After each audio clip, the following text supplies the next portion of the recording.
For this activity, we're going to see if we can actually draw a domino. Okay, really simple shape to be drawn out here. It has circles that form indents into it, and there's lots of filleting involved here. We'll start by just creating a new part studio here. So click on the plus sign here, studio, and that gives me a new tab for me to work on. Okay, I'm going to draw this on the top work plane. So click on the top and top on your cube, and then sketch. So that sketching is on the top work plane. I'm going to draw a corner rectangle. Now I'm going to just draw this just randomly like that for the moment. I just want to show you a couple of tools. I'm just going to set the dimensions for this first. So this is going to be 60 by 30 for its size. So we have some dimensions on there. Okay. Now, one thing that I'm just going to deselect that tool for a second. One thing you can do when it's out in the open like this is that you can move the shape around to where you want it to actually go, which gives you some sort of control over the placement of the shape. But if you want to lock it, you take the corner of one of the shapes and you drag it onto the origin here, and that will now lock that shape, and you can see that it's now all black, not just the dimension lines but also the actual perimeter is all black. So that is now locked in place against the origin. Okay, and that's why it's a good thing if you're drawing something to start drawing from the origin if you want to lock it in place. If you want to free do it, then you draw it away from the origin when you start it. Okay, right, so we've got our domino shape there. Now for the domino, it's going to have 3 circles across the top and 4 on the bottom for the domino, but we need a center line to go across first. So I'm going to take my line drawing tool, and I want this to be a construction line, so I'm going to also pick my construction line tool. So I've got the 2 tools selected. I'm going to move down the edge of the box here. Now when I get to the middle, I get a symbol that appears that tells me that I'm exactly on the middle of that line, which is really handy to work with. Okay, that's midpoint. And if you look at the little symbol next to it, it has a line with a dot in the center of it that means midpoint. So now I can drag my line across there, knowing that I'm halfway down through the shape there. Okay. Right. So now we're going to draw some circles. So make sure you've deselected your construction line tool for this. Okay. So I'm just on the circle one here. I'm just going to draw 3 circles randomly for the moment. I'm not bothered about size. Just 3 circles here, like so. Oops. Hang on. Let's click to finish it off there. Okay. And then 4 on the bottom one. So 1, 2, 3, 4. Okay. Now we don't know the dimensions at the moment. I've got the last one that's come up here, but we can get these to be the same size. So I'm going to click these all to be the same size. So there are a couple of ways to do this, but the one that I find has worked for me is to click on one of the circles, yeah, and then click on the second one, but holding down the control key so they are all selected. Okay, so they all become orange, like so, yeah, and then go to the equals constraint. Now you may find that there's in a drop-down list that's here, but you want to find the equals one. Click on that, and they should all have the same size based on the first circle that you chose. Now, if you go to your dimension tool, click on one of the circles and drag out, set the dimension to that one, and then they should all change accordingly. Okay, which is a really handy way of actually constraining them.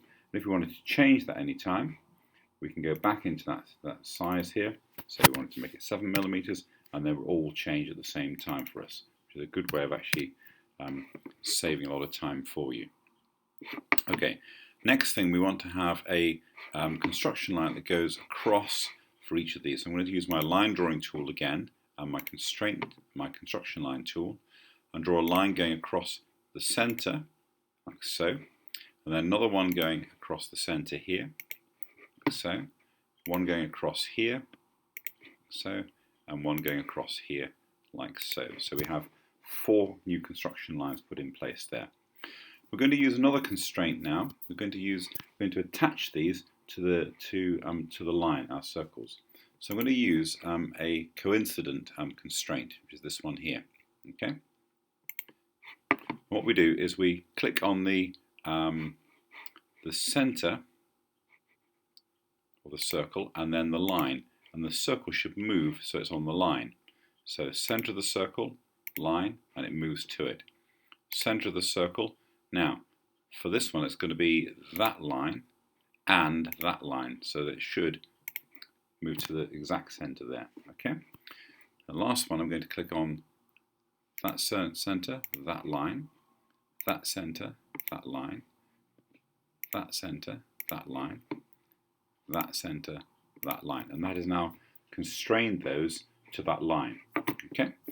The next thing I'm going to do is to use my horizontal and vertical tools to get these circles to line up with each other.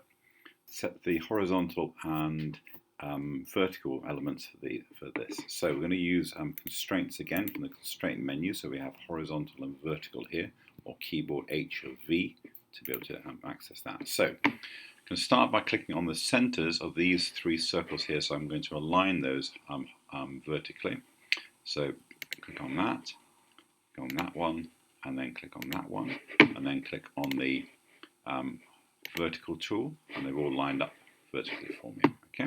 I'm going to do the same with these three here. So click on that center, and that center. Then click on the vertical tool, and they should line up. Now I have some horizontals to do, so make sure you've got the horizontal tool. Click on the center of that circle and the center of that, and they should line up for us. And we'll click on the center of this one and then the center of that one, and they should line up for us there. Okay. Now, because we've constrained that, we can now set a distance for one of the circles from the edge, and it should reflect on all the other circles. We don't need to bother with the center one because that's already aligned on this cross here. So I'm going to take my dimension tool and dimension from the center of this circle to the edge here. And I have a value coming up there of 4.835. Click on that. I'm going to change that to 6, and all the circles will move in accordingly for me. Okay. Right. So I can put the slot in the front of the domino here. So we're going to take our rectangle tool. Okay. This. I'm going to take my just the basic rectangle and just draw a rectangle roughly crossing the central part there. Okay. Got to make sure it's crossing that part. Okay. Next, I'm going to take my arc tool. I'm going to take my 3-point arc, zoom in on here, and I'm going to put start an arc there, and then there, and then locks it in place for me. Okay. I'm going to do the same on the other side. So click, click, and that gives me a nice sort of arc shape there. Okay. I'm not going to change any dimensions for that for the moment. We want to try and make sure that this is actually in the center of our line here, of our drawing here. So I'm going to take a new construction line there. I'm going to move along the construction line across the middle here, and when I get to the central square, I'm going to draw a vertical construction line coming up. I'm going to hit the line above it to know that I'm exactly midpoint there on that line. Okay, right, and press escape to finish it off. Now I'm going to take my center point midpoint tool. I'm going to click on the midpoint there, and then click on the line, and it should move so it's in the middle of my drawing there. Okay. Now the next thing is to actually work out the symmetry of this part to make sure. So I'm going to use another constraint tool. This is called the symmetric tool. Okay. For this, I'm going to click on the center line here, and then I'm going to click on the outer lines there, and that should then move that so that is now symmetrical about that shape there for me. Okay. There's two constraints. I've got a midpoint constraint and a symmetric constraint in place. Okay. The last thing to do is to now dimension it. So I'll take the dimension tool, click on the top of that line and the bottom there, drag out. I'm going to make this quite narrow. I'm going to make it 2 millimeters, like so. And then we're also going to dimension from the edge of the arc, from that point there to that point there. Yeah. So we have a distance there. Okay. I'm going to do this at 22. Okay. Just going to move that down out of the way, so it's out of the way of the drawing. Yeah. Zoom out. There. Okay. So we've now got a fully constrained central part to our thing there. The only thing left to do now is the size of these circles, they could be a little bit further away from the edge here, so this distance here, I'm going to change that to 7. So that brings the dots away from that central part there. Okay, close my sketch off. Okay, so now we have to make this into a 3D shape. I'm going to do this in 2 parts. So I'm going to start off by clicking the extrude button and then clicking the shape. And what you'll notice is that it puts the holes through the shape because it thinks that these have to be holes going all the way through, which we don't want. So to get around that, all you do is click on the center of each of these shapes here to extrude them or exclude them from the extrusion. Okay, you see they turn grey there. Okay, so we'll just take those off the extrusion like that. We'll also set this to go backwards like that, and we'll set it to be a distance of 6 millimeters. Okay, 6 millimeters. Green tick, and there we have our shape there. Oh, I missed out 2 parts there. Let's go back to the extrusion. So it's because I didn't delete 2 little lines there, so I'm going to also pick, swing this a little up and right at it. So pick that one and that one as well. There we are. Okay, and green tick. Okay, now everything's disappeared. Don't panic. All it means is that the sketch is actually hidden. If I hover over it, you can see the sketch there. So I'm just going to click on the eye symbol to highlight that again, to show that in place. Actually, whilst that's there, I'm going to just tidy up my drawing because I missed out this bit earlier, and just take out this line here. So I'm going to double click on the sketch that's live, use my trim tool, and just take out that line and that line there, and this line and that line there. So they're done. Brilliant. Okay, that's cool. Now, so I'm going to do a second extrusion for this. So I'm going to click on that top surface again. I'm going to click on the extrusion tool, and this time we're going to come forward 1 millimeter. Forward 1 millimeter. So it's in 2 parts. So if you look at your domino, it now has 1 part that's gone backwards and 1 part that's gone forwards. That's given us like two shapes there for us. Okay. So all that's left to do now is to use my fillet tool, this one here, just to add some curvatures to everything. So on the inside of each of these, sorry, the outer ring of each of these, I'm going to just click on that part there and round that off. That's a little bit too much, so we'll do that at, say, 1 mil. Okay, and I'm going to click on the other circles there, 1 mil, 1 mil. Just make sure you get the outer circle when you do this.